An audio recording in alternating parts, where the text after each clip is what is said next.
ஐயனார் துணை சீரியல்ல டுடே எபிசோட்ல வானதியோட அம்மா இருந்துட்டு உன்னோட பேச்சை கேட்டு தான் நாங்கள் இவ்வளோ பெரிய முடிவு எடுத்திருக்கோம். ஆனால் சரியான நேரத்துக்கு அவங்க வராமல் போனால் கண்டிப்பாக நாங்கள் என்ன சொல்கிறோமோ அதைத்தான் நீ கேட்கணும் அப்படின்ற மாதிரி சொல்லிடுறாங்க. அதெல்லாம் பாண்டி கண்டிப்பாக வருவார்.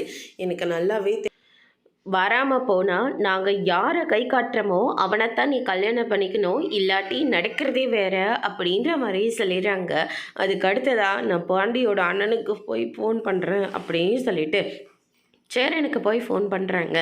சேரன் இருந்துட்டு இல்லைப்பா நாங்கள் எல்லாருமே கிளம்பி ரெடியத்தான் இருக்கோம், பாண்டி மட்டும் இன்னும் வரல, ஃபோன் பண்ணாலையும் சுவிட்ச் ஆஃப்னு வந்துக்கிட்டு இருக்கு.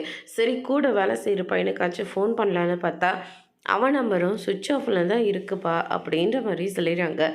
அண்ணன் ப்ளீஸ்ண்ணே அப்படின்ற மாதிரி சொல்லிடுறாங்க. எனக்கு உன் நிலைமை என்னென்னு புரியுதுப்பா, நான் பாண்டி வந்தால் உடனே கிளம்பி வந்துடுறோம் அப்படின்ற மாதிரி சொல்லிட்டு ஃபோனை கட் பண்ணி விட்டுறாங்க.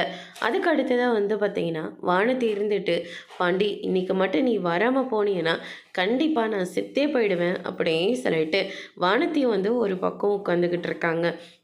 இன்னொரு பக்கம் நம்ம கண்ணன் இருந்துட்டு என்னென்ன இன்றைக்கி வானதியை நிச்சயதார்த்தம் பண்ணுறதா சொன்னீங்க, ஆனால் இன்றைக்கி நீங்கள் இன்னும் கிளம்பாமல் இருக்கீங்க, நீ முதல்ல கிளம்புடா, கொஞ்சம் பொருளெல்லாம் வாங்க வேண்டியதாக இருக்குது, அதனால் அதெல்லாம் வாங்கிட்டு அப்புறமா தாண்டா போகணும் அப்படின்ற மாதிரி சொல்லிடுறாங்க. அதுக்கு அடுத்ததாக இல்லையேன்னு உன் முகமே சரியில்லையே அப்படின்ற மாதிரி சொல்லிட்டு அங்கேருந்து கிளம்புறாங்க. அதோட பிரம முடிச்சிருக்காங்க.